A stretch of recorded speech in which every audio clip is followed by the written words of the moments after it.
Yo, what's going down, everybody? It is straight out of Boston, here, aka the King of Boston, and today we're back with episode 20 of the Detroit Pistons Association on NBA 2K13. Now, today we're going up against the Cleveland Cavaliers. Now, we faced the Cavaliers in year one of the association, but this team looks a little bit different, actually.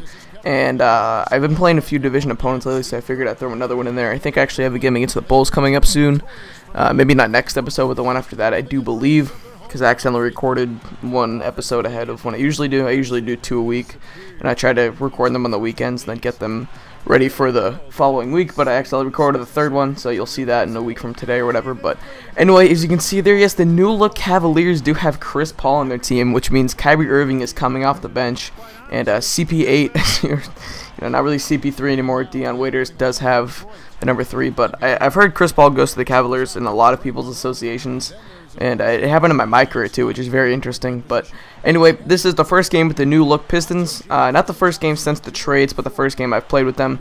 But you can see the Cavs are going to get this game started out right. Alonzo G is going to try and go to work on Batum, but he's going to dish it off to the second-year man out of Texas, Tristan Thompson, who's going to get the nice layup right there. So, like I said, Chris Paul does go to the Cavs a lot in like a lot of people's associations and stuff. It's a little bit weird, but either way, Kyrie Irving's actually very upset. He's like a -8 in his overall or whatever because he's like heated or something about at the Cavs for not letting him start. I don't know why they wouldn't start him at the 2, but I guess I think Dion Waiters makes more sense as a 6th man than Kyrie Irving. But anyway, Alonzo G is going to get the dirty pull-up 3 right there, and they go up 11-9. But this is also an interesting game because right away we're going to get to test out some of our new guys. Now, Iman Shumpert obviously was brought in as a perimeter lockdown defender, and he's going to get the chance to cover Chris Paul today. So hopefully he can, do a little bit to stop Chris Paul, obviously. Other than that, they don't have too many offensive weapons who can kind of create shots on their own. Alonzo G proved to be I don't really know what the word would be, but he proved to be a bit of a hindrance, I should say, even with Batum covering him. And they don't really have any low post presences. Anderson Varejao did not play. I believe he was hurt, so I think they had a rookie starting at center, and then Tristan Thompson starting at the 4. But Shabazz Muhammad's going to catch the 3 and put that one in right there. I did change his number to number 24 because I found out that I think he wore that in like I think he wore that in like the McDonald's All-American game, and he wore that in like a couple camps or something. I googled him at Shabazz Muhammad and saw him wearing number 24 a few times, so I figured that'd be better for him than 13, a little bit more accurate. I had to change around some of the numbers because I tried to get everyone's number as close to, real as I could. I have 2 guys who, number 40 isn't a very common number among basketball players, but I have 2 guys who usually wear that, Cody Zeller and Harrison Barnes, but that's actually retired by the Pistons due to Bill Laimbeer. So I have Zeller wearing 50 and Harrison Barnes wearing 44 now. But Harrison Barnes is actually, I believe in this game, he actually is going to have a pretty good game. He is not too happy about the fact that he's coming off the bench or whatever, so I'm trying to give him as many minutes as I can without messing up the rotation too much, try and keep him happy. I figured this might happen. I was a little bit concerned about it, but anyway, I also want to talk about my plans for the future in terms of cap space, because I remember someone brought up in the comments how I plan on keeping a lot of these guys together, keeping this core group together, and my answer to that is I don't know if I'm going to be able to. But the way I look at it, I have a lot of guys on rookie level deals. I believe Brandon Knight and Iman Shumpert will have 1 year left after this one on their rookie contracts. Let's see, Harrison Barnes will have 2 more years after this one on his rookie contract. Cody Zeller and Shabazz Muhammad will have 3 more after this one. So I got guys on rookie contracts for a while. I have a bit of cap space. Dwight is taking up a lot of that, and I believe Batum has 2 years left after this year on his deal. He has a decently big contract, and then Monroe I signed for about, $12 million a year or so. So, it's going to be a little bit interesting to see how we deal with the cap in the future.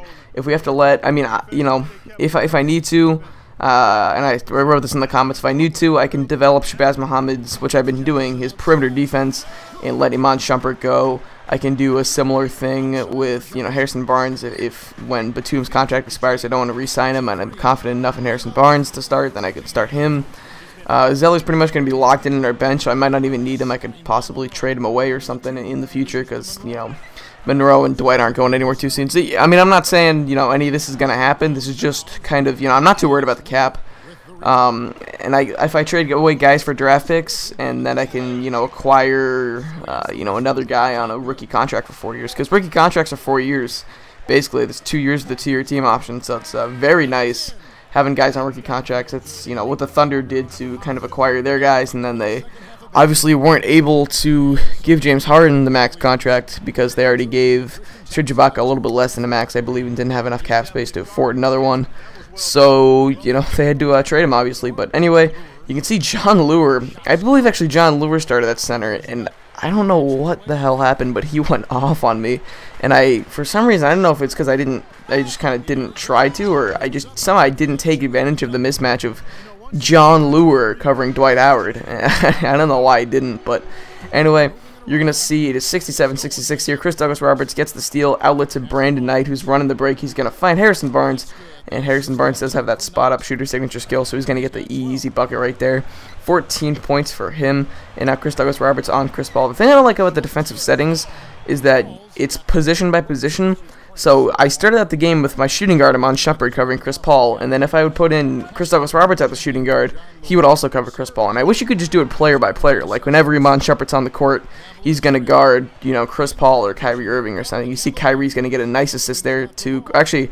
Brewer gives it to Ramon Sessions. I always called him Ramon, but it seems like it's Ramon, who's also back on the Cavaliers. So they are 3 deep at point guard, which is very surprising. And they also have Corey Brewer, who's a good defender on the Denver Nuggets right now, who's turned into a very nice shooter actually this year in real life. And you see he's going to hit the nice mid-range jumper right there. So couple good additions for the Cavs. They're still not they're still not that good of a team. Obviously didn't have Anderson Varejao, so that hurt them, but Chris Paul's going to get the floater to go right there. So very back and forth at this point, 77-76 still. Nicolas Batum has the ball. He's trying to get something going. He's looking for an off-ball screen for Iman Shumpert. Shumpert's going to catch and take that 3, and he's going to get that one to go.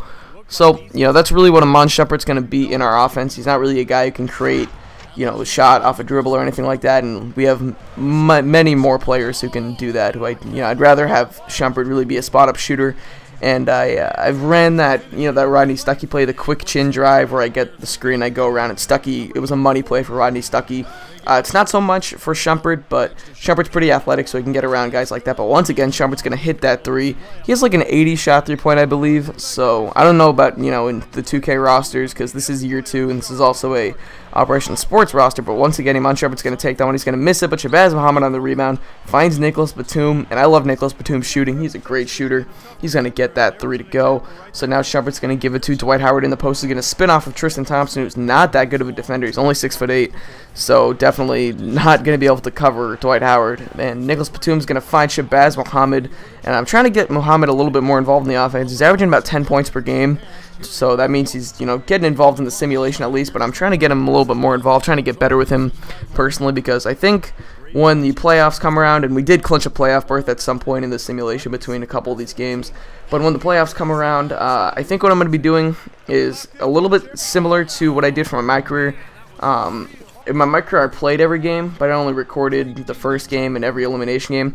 For my association, I think I believe I'm not even gonna play any of the games that aren't elimination games. That way, it's gonna let the simulation really dictate how the series goes, and then I'll obviously have a chance to turn it around if I can. But you know, if I didn't build my team good enough to beat the Miami Heat, and we get down 3-0 or 3-1 in the series, the pressure is gonna be on for me to, you know, try to turn things around on my own, which I don't know if I'm able to do, because obviously I'm not the greatest 2K player of all time. I can't win, you know, with this team every time I play with them or something.